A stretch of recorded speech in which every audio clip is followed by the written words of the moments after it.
You're listening to the B4evaKool podcast. My name is Rex45. And my name is TJ with Two Wheels and Coffee. What's going on, man? Bikes, bikes, and more bikes. What we're about. Got So, bikes in the back of that. Bikes in the back of that. For real. any news I hear about bikes, I'm just interested. So, you know, Yeah, I here to feel talk you. about some World SuperBike. Say that last part So we're again. here to talk about some World SuperBike. Yeah, I mean, I felt like it's one of those things like we couldn't talk about MotoGP and World Superbike in the same show because they both been pretty epic so far. Oh yeah. Uh, couldn't wait for race 2 for World SuperBike, which is at Catalunya. And mind you, the first race for them was in February. Right. So they had like over a month off after their first race. So it was something to look out for, sure, and it was exciting to see. Definitely. I don't even really want to jump in. I mean, I guess let's talk about race one on Saturday. Uh, what are your thoughts? I mean, it was a dogfight. Just interested to see who would jump out to the front. I mean, it was back and forth for a lot of the laps going through to the very end. And it was a big battle, pretty much the whole race. For race one, Right. you know, Top Rock pulled it off, and that's a whole nother epic ending to that. So, Were you surprised by that, or I mean, at first I was, it's when you're riding, you try not to look back or think what's behind you. You try to push forward, and you try to take corners, the right way. right? But coming down to the end, um, I was actually pretty surprised. Top Rack pulled it off. It just showed the fight that he has in him. Right. And he commented, Rossi did it to Lorenzo, so he figured, hey, why not give it a try? So you think while he was riding, like 2 laps to go, he had like a little icon pop up in his head, just saw Rossi do it, and then he was like, "All right, I'm gonna try it." Listen, man, maybe. I think last year the Yamaha wouldn't have been able to do that. So the BMW got a lot of legs underneath it, and it showed. With him on the bike, so it was. I mean, it was pretty fun. It's pretty fun to watch. I wasn't sure how Top Rocker was going to do. I mean, obviously he got on the podium in the first round and stuff like that, but still, you just never know. But like for him, it seems like he has a possibility to chase down the championship. I think so. That move was very aggressive, very bold. A lot of people would try it, and to pull that move off and steal first, and that messed up Bautista's drive. His Bulaga was right behind him. Right, Well, in between all of that mess, and ended up pulling out a second place, and Bautista still squeaked by with a third, but he was in first place right before the last corner. right, But I really think Top Rock has a chance for what he proved this weekend, jumping on a new manufacturer and just locking in right. and pulling out results already from race one and now race two. Yeah, I completely agree with that overall. Even though we haven't talked about the rest of the whole weekend yet, but I think after the weekend, you can say that about him. I think Bautista, if he wants to get a three-peat, man, he got some dogs to fight off, right? I mean, Bulaga, his teammate, Top Rock. And the Yamaha boys haven't even sorted out yet, and even Lowell's. Either, I mean, either one of the lows, you know what I'm saying. So it seems like we got like 8 to 10 riders in the mix. Yeah, I mean, there's a lot of aggressive riders out there showing they want to win. Right. Like I said, the Lowe's brothers and especially what is it, Alex? Yeah, Alex Lowe's is putting in a show right now. Yeah, he's putting in work for sure. But you know, and when you look at the weekend, uh, you know, the three names, Inoni is the only name, and he had opportunities to be on the podium more than once as well. But you know, Top Rock and Bautista, those are the two that been on the podium all three races for the weekend. And you see the other two guys around them who are pretty close. So it's possible that those two can jump out front, but I don't think so though. Top Rock and Yeah. Bautista. Like I said, now they got other riders that want to contend. So I don't know if it's something they got to figure out other rider styles to, when somebody's in the way to make sure they're in front of them or get around them because it's another challenge, you know. Right, Um, he's so used to riding with Bautista, knowing what he can do when he can pass him, and vice versa with Bautista to Top Rack. Now you got Alex Lowe's in the mix, Ioni and Bulaga, and you just don't know exactly the moves that he can make, and it's just another challenge throughout the season. So I think there's a lot of front runners. right, Uh, right. I don't And know if they can run away with it, but you know, just the suspense for it is what I'm waiting for. right, and it's possible. I mean, I say, as I say, the two that's going to run away with it. In first place, you got Bulaga, and I mean, as long as he's finishing in the top three, he has a pretty good shot at it right now. Alvarez right there in second place. Alex Lowe's in third place on that Kawi. Top Rock fourth place, but if he keeps going, I think that's going to change. And again, Noni. So, and Petrucci, right? So, we got these top six, seven guys that as long as they stay on the bike and no mechanicals, Right. they got a pretty good shot. The top four is within 15 points. It looks like, uh, or 16. So Bulaga with 87. Right, And then 75 for Bautista and Lowe's, and then Top Rock with 71. So, like you said, if no mechanical, no slip ups that pushes them back just in the back of the field, I mean, right. Bulaga will be all right. Not to mention, not to go too far, but he's talking about the points that he's going to get arm pump surgery. So hopefully that turns out well. Yeah, it's interesting how some riders get affected by that more than you look at the VR 46 Academy riders. Most of those guys, I don't think have had arm pump surgery in that. So it's interesting to see, but hopefully it'll be. It usually is a quick turnaround. So hopefully for him, he won't miss a beat and be back out there by the next round.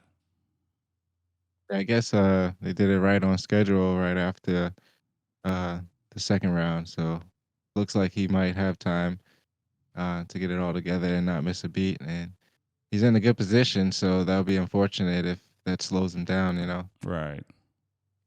No, I completely agree. What can you do?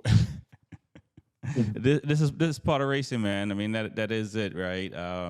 Trying to make it to the very end of the series and stuff like that. So and race two and the sprint race again. I mean, like, you know, pretty impressive, stuff from the top riders.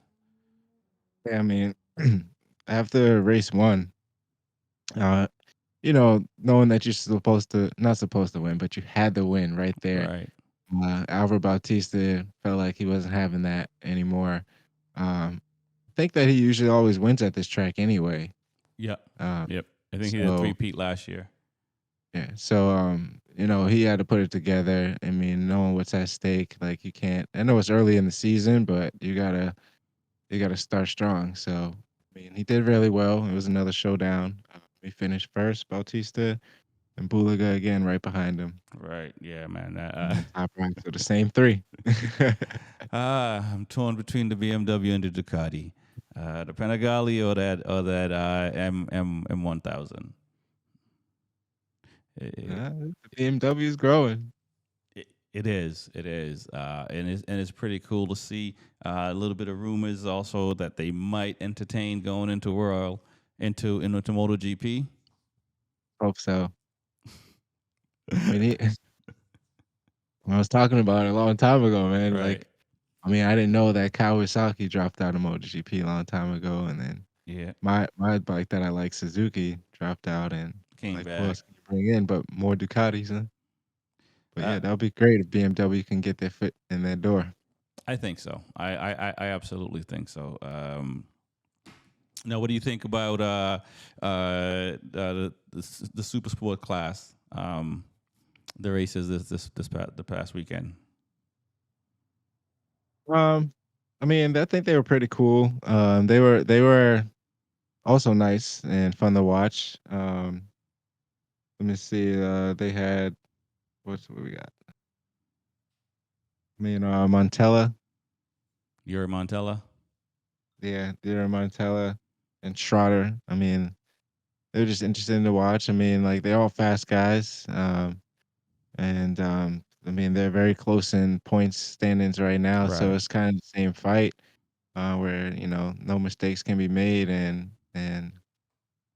they got to go down, put out solid laps throughout Right. the Yeah. whole race. Yeah. It looks like Yuri Montella, Schroeder, and Manzi might be they're the front runners right now. And if they keep it up, they might run again. Not say run away with it, but the guy in fourth place got 44 points. So that's you fall behind a couple more races. That's going to be hard to make up if these guys are running the way they're running. And I mean, it's interesting because you got three different manufacturers in the top three. Yeah, I mean, three different manufacturers with all around the same points. I mean, they looking pretty strong. And like I said, if any mistakes, like it's so hard to catch back up and get that data and try to compete for a championship. So it's cool to see three different manufacturers because we're always used to seeing uh obviously the one same brand Right. um take control. But I think Are Manzi's are riding you really trying to well. say something, TJ? I mean, it's good to see Ducati front runners.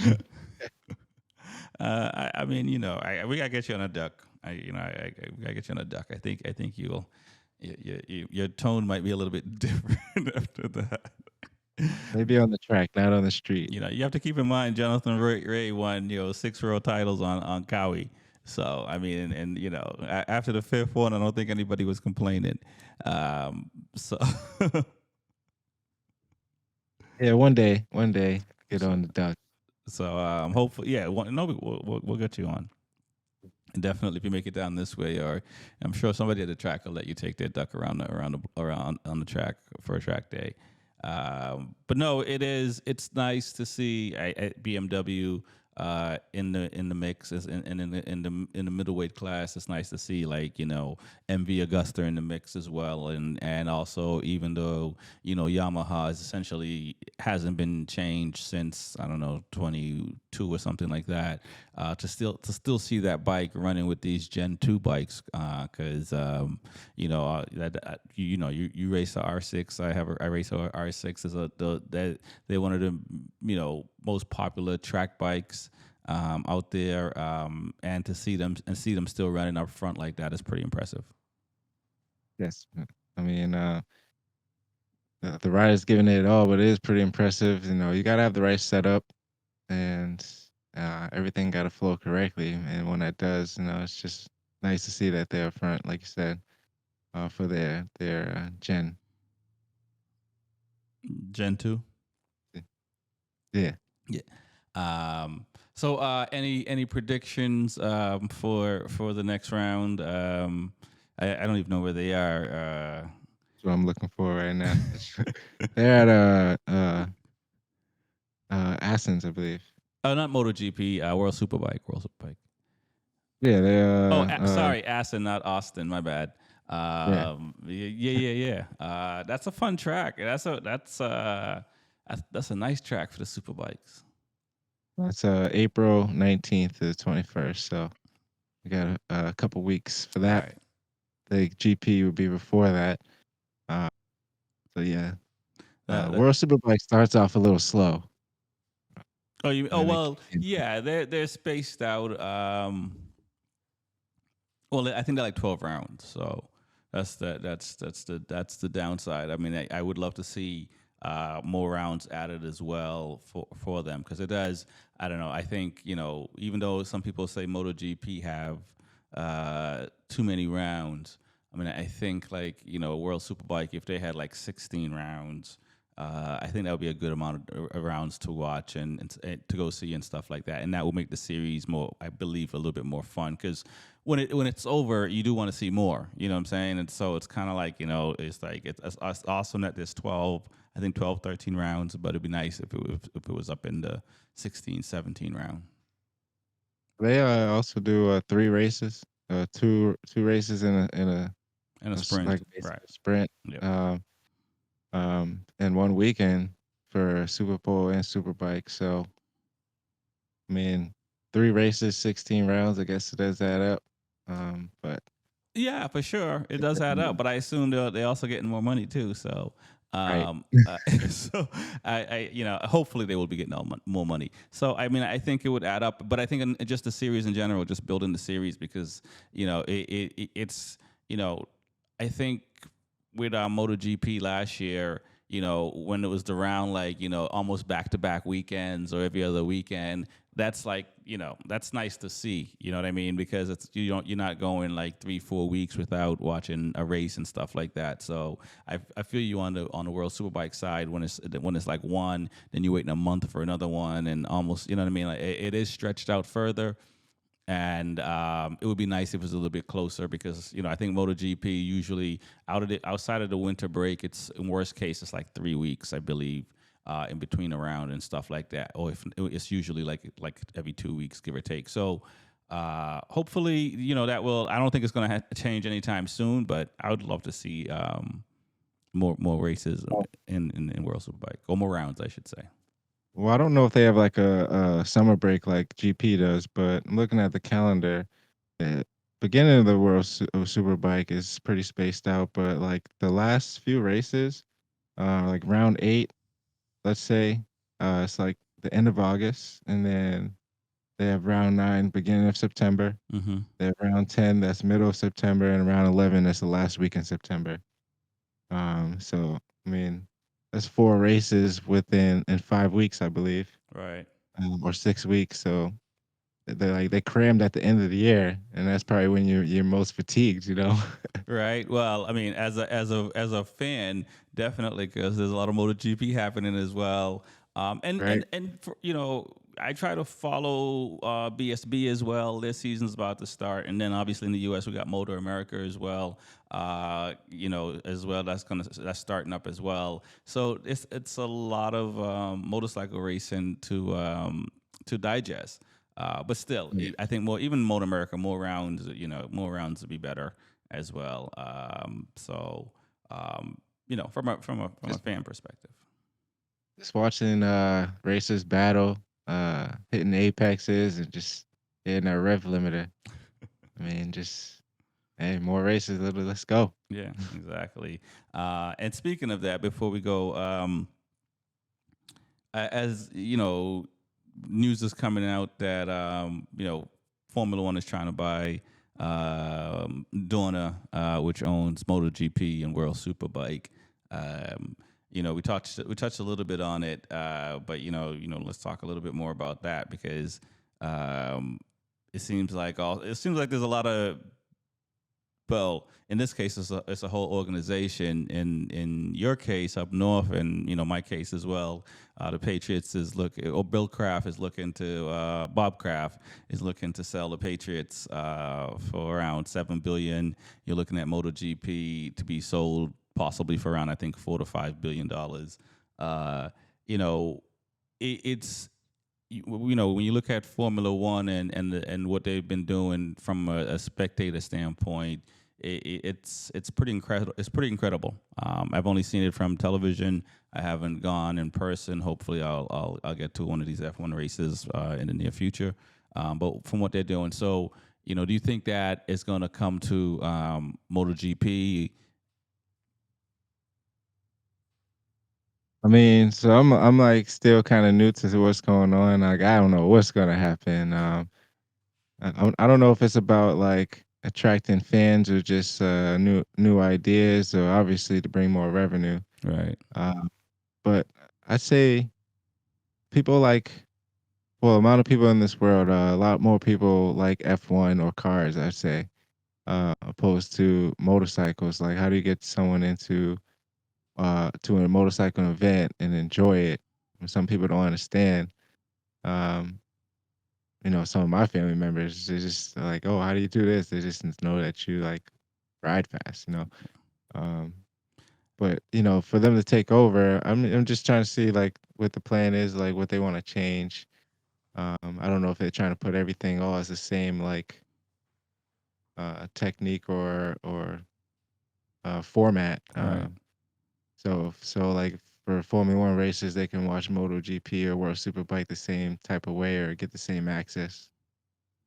Um, Yeah, I mean, it's possible that you may find more celebrity fans going to MotoGP like you do in Formula One, right? When Formula One is in Miami or I think maybe anywhere in the world, there's a lot of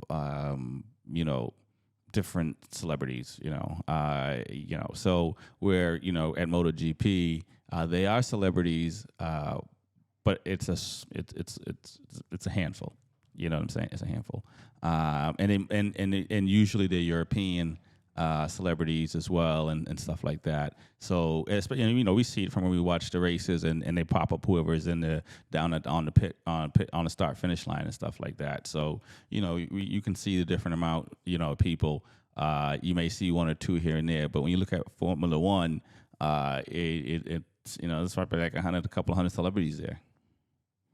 So and like, no, go ahead. I think from that perspective, I think they want to make it more of a spectacle. You know what I'm saying? So, how does that connect? Maybe you may see more stuff. Across like different brands as far as sponsorships. So Red Bull and all these different companies make make cross pollinate different different things. Like you'll see Marquez and Steph. What is his name? Steph. I can't get his name right now. He won Max, who won Oh, Formula One championship, and oh, it's Max killing Verstappen. Verstappen. Thank you. It's early, and so you start to see that. So you may see more of that. You may see it trickle through maybe the hip hop community or whatever the case may be. But I think once you see more celebrities going to watch MotoGP, you're gonna see more people watching MotoGP. And not to say there's not a lot of people already in outside of the U.S. Right? So I'm not trying to, I know there's a lot of people that's already into MotoGP and stuff like that. But when you look at Formula One, when you look at, I think soccer is like the number one sport, and I think Formula One is right underneath it for revenue and stuff like that. And so when you look at that, I think MotoGP motorcycle racing is not a niche market because it's been going on forever, right? MotoGP is 75 years old. Motorcycle racing has been going on when they hooked the engine to a bicycle, right? so, I definitely and there are a lot of people that do want to get into motorcycles and stuff like that, but it's like American football, right? Convincing moms to come out to the game, right? And allowing their kids to see football being played, right? So football changed, and you see how it is now with the viewership of football, American football. So I think to get to your point earlier when you were talking about not a lot of people in motorcycles, uh, it, I think once families get more comfortable understanding the motorcycle community and understanding how racing is done, as you say, and stuff like that, I think then you'll see that it will grow even more. But again, it's gonna have to come from the top down. for that to Right. happen, because you'll have the celebrities coming out and showing all this stuff, and then kids are going to be curious about these kind of things, and then they're going to be talking to their parents about it, and so you'll see that. And once they look and be like, oh, suits got airbags in them, oh, there's a computer on board to keep things from not going crazy. I find that more people are going to be like, okay, let's go check it out. I mean, I think it's well, from my perspective, like as far as like MotoGP or motorcycles needing help, like Magello, Athens, like those tracks, like so many people, so many into bikes. Even Valencia at the end of the year, they have so many things for kids. Right. But there's some tracks I'm sure where they're just not satisfied with the outcome. Um, and like we said on the last show, um, this plan didn't happen overnight. So this took a few years to take place, and I'm sure it's for the better.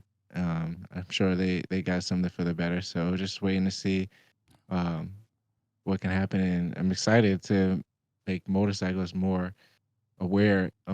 Make motorcycles sport better and people more aware of the safety and everything Correct. that takes place in racing. Yeah, exactly. And on that on that note, I gotta get coffee again. We'll piece people out. If you want to shout out your sponsors. Yeah, always Official Vortex, J&G Performance, Hideaway Rentals, and Woodcraft Technologies always supporting me since I started. No doubt. Shout out to Hamden Yard. Go to hyboston.com or hamdenyard.com. Get your latest gear.